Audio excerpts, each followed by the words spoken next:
Hello, Cindy Eriks here with Eriks Environmental Consulting. I hope you're doing well today. I wanted to bring you some information. I want to talk about mold remediation, a certain very small aspect of mold remediation.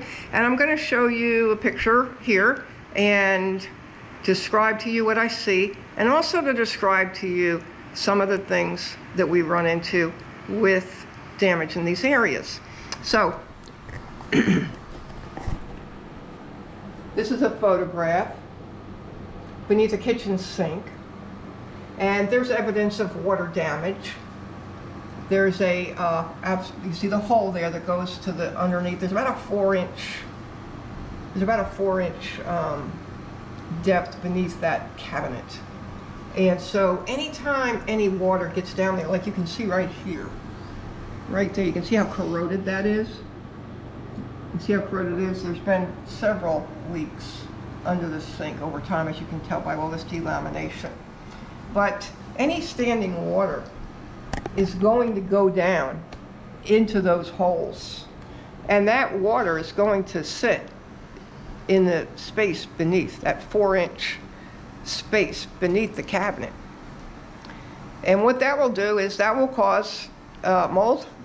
Mold will feed off of anything organic under there it can get to. If there's a slab, not the slab so much, but the base of the cabinets, those first 3.5, 4 inches of the walls before they meet that floor. So we always recommend that the entire floor be removed of the cabinet, and even the back wall cut up, because often there's sheetrock behind the cabinet, and the sheetrock is more frequently than not, damaged with mold. And that sheetrock must get removed 2 feet beyond any visible damage of sheetrock. The reason for this is that sometimes you'll pick some more back up.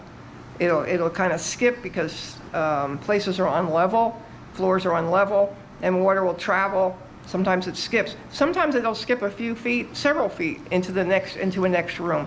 You just have to be really cautious when you're evaluating the properties that have water damage and mold damage. But in this case, I would recommend the entire floor of that kitchen base cabinet be removed. You can cut it out with a Sawzall, and I would come up a good 12 inches on the cabinet, but I would definitely go past any mold, any visible mold on the cabinet. Now, the cabinet is likely particle board, and the particle board doesn't do well with water damage. So the base cabinet might end up needing to be removed and replaced instead of just the floor and the walls replaced in it. You wouldn't know that, though, until you got it out. Or you had all this damage out, and you could take a look. And sometimes you may find when you get in there and you cut that open, you realize you have more damage. The only way to find out how deep the damage goes is to actually remove the base cabinet, because it may go farther than you can see, and frequently it does.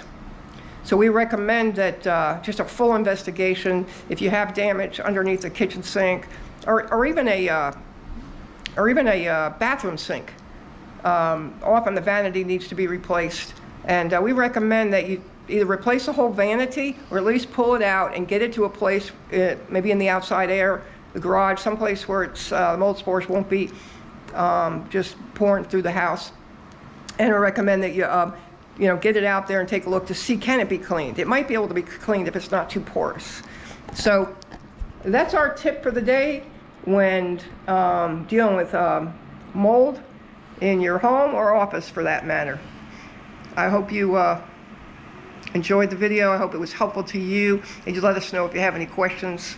You contact us through the website or at our phone number, 850-556-8888. Thank you so much for watching.